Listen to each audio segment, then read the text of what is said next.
ഇന്നത്തെ സ്പെഷ്യൽ മുട്ടപ്പഫ് മൈദ ഇട്ട് കൊടുക്കാം. 2 ടേബിൾ സ്പൂൺ എണ്ണ, 1 ടീസ്പൂൺ ഈസ്റ്റാണ്. ഒന്ന് സോഫ്റ്റ് കിട്ടുന്നതിന് വേണ്ടിയിട്ടാണ്. ഉപ്പും കൂടെ ഇട്ട് കൊടുക്കാം. കുറച്ച് വെള്ളം വീഴ്ത്തി കുഴച്ചെടുക്കാം. ഒരു 10 മിനിറ്റ് ഒന്ന് മാറ്റി വെച്ചേക്കാം. മുട്ട ഒന്ന് പുഴുങ്ങിയെടുക്കാം. ഉപ്പിട്ട് കൊടുക്കാം. മുട്ട ഒന്ന് പുറകെ ഇട്ട് കൊടുക്കാം. മസാല ഉണ്ടാക്കുന്നതിന് വേണ്ടിയിട്ട് 3 ടേബിൾ സ്പൂൺ എണ്ണയും കറിവേപ്പില ഇട്ട് കൊടുക്കാം. ഒരു സവാള ഇട്ട് കൊടുക്കാം. ഉപ്പിട്ട് കൊടുക്കാം. ഒന്ന് ഇളക്കി വെച്ചെടുക്കാം. 2 പച്ചമുളക് ഇട്ട് കൊടുക്കാം. തക്കാളി ഇട്ട് കൊടുക്കുക. എല്ലാം കൂടെ ഒന്ന് ഇളക്കി കൊടുക്കുക.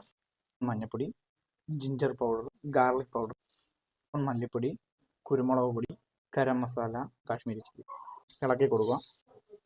കുറച്ച് മല്ലിയില ഇളക്കി കൊടുക്കാം. മസാലയുടെ പരുവം ഇതാണ്. നല്ല സോഫ്റ്റ് ആയിട്ട് പൊടിമാവ് ഇട്ട് കൊടുക്കാം. പരത്തി എടുക്കാം. നീട്ടി പരത്തി കൊടുക്കാം. ഇതേ രീതിക്കൊന്ന് മടക്കി കൊടുക്കുകയാണ്. ഇതുപോലെ മടക്കാം. വീണ്ടും നമുക്ക് നീട്ടി പരതാം. ബട്ടർ തേച്ച് കൊടുക്കാം. വീണ്ടും ഇതുപോലെ മടക്കാം. വീണ്ടും നീട്ടി പരത്തി കൊടുക്കാം. ഈ സൈഡ് ഒന്ന് ലെവൽ ചെയ്ത് കൊടുക്കാം. കട്ട് ചെയ്ത് സെൻറ്റർ വെച്ചൊന്ന് കട്ട് ചെയ്തെടുക്കാം. മസാല ഒന്ന് ഫില്ല് ചെയ്യാം. മുട്ട കമത്തി വെച്ച് കൊടുക്കാം.